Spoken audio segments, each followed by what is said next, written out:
2 eggs, sliced tocino roll, cheese, sliced into like that. Ha ha ha.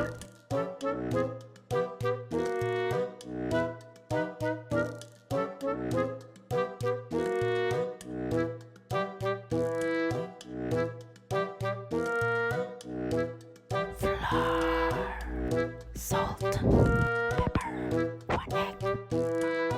Mix, mix, mix. Wrap with lumpia paper. Dip in egg. Cover with breadcrumbs.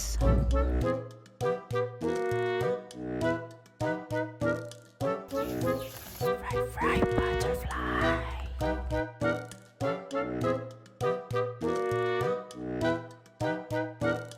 Ta-da!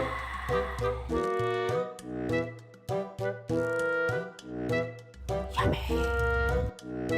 Very soft kainin na para bang may masobra dahil special ka. We circled and covered it with flour dipped in egg and breadcrumbs. There you have it, fellas. Thank you so much for watching. Please do support us with a like or not or sub.